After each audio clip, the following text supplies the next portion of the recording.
अमरावती जिल्ह्यातील अंजनगाव सुर्जीमधील मानव सेवा विकास फाउंडेशन द्वारे राज्यस्तरीय खुली योगासन स्पर्धा 3 फेब्रुवारी 2025 रोजी संत गुलाबबाबा आश्रम टाकरखेडा मोरे येथे आयोजित करण्यात आली आहे। योगाच्या प्राचीन पद्धतीचा प्रचार प्रसार व्हावा या उद्देशाने ही राज्यस्तरीय खुली योगासन स्पर्धा आयोजित करण्यात आली आहे। सदर स्पर्धेकरिता 3 फेब्रुवारी रोजी सकाळी 8 वाजता प्रत्यक्ष स्पर्धा स्थळी येऊन सहभागी व्हावे। याच दिवशी दुपारी बक्षीस वितरण करण्यात येणार आहे। अर्ज करण्याकरिता आधार कार्ड, 3 फोटो, शाळा सोडल्याचा दाखला, जन्म प्रमाणपत्र, आरोग्य प्रमाणपत्र आवश्यक आहे। सदर योगासन स्पर्धेमध्ये जास्तीत जास्त विद्यार्थ्यांनी सहभागी व्हावे असे आवाहन संस्थेचे संस्थापक अध्यक्ष डॉक्टर नंदकिशोर पाटील यांनी केले आहे।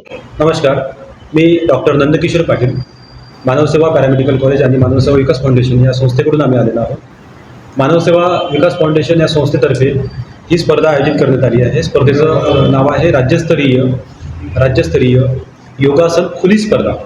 ही पहिल्यांदा आपण आयोजित करतोय आणि ही अंजनगाव सुर्जीच्या टाकरखेडा आश्रम म्हणजे गुलाबबाबा आश्रम टाकरखेडा या ठिकाणी आपण ती आयोजित केली आहे। स्पर्धेचं स्वरूप आहे की स्पर्धा 8 वर्षापासून ते 100 वर्षापर्यंत कोणीही नागरिक, व्यक्ती, विद्यार्थी, संस्था, विविध संस्था यामध्ये सहभागी होऊ शकतात। पूर्ण महाराष्ट्रातून यामध्ये एंट्री येत आहेत। मुंबई दिल्लीपासून तर नागपूरपर्यंतच्या सगळ्या एंट्री यामध्ये आहेत आणि ही स्पर्धा राज्यस्तरीय आयोजित होत आहे। या स्पर्धेला 250 रुपये शुल्क ठेवण्यात आलेलं आहे। काही ग्रुप किंवा काही शाळा महाविद्यालय जर सहभागी होत असतील तर त्यांना 150 रुपये फी आहे, 100 रुपये त्यांना कन्सेशन देण्यात आलेलं आहे। या स्पर्धेमध्ये 5 मेडल आहेत। प्रत्येक गटाला 6 गट आहेत, 6 गटाला 5 मेडल आहेत, प्रत्येक गटाला 5-5 मेडल आहेत, काही रोख बक्षीस पण आहेत। अशा या स्पर्धेला जास्तीत जास्त विद्यार्थ्यांनी सहभागी व्हावं अशी संस्थेकडून आशा आहे।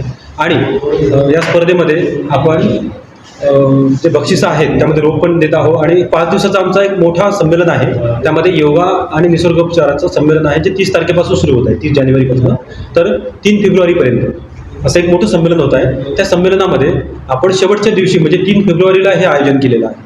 हे आयोजन भव्यदिव्य असेल आणि या आयोजनामध्ये जास्तीत जास्त विद्यार्थ्यांनी आणि योग साधकांनी ज्यांना योग करायचा आहे त्यांनी सहभागी व्हावं अशी आपली आशा आहे। अशोकभाई जोशी, विदर्भ न्यूज, अमरावती।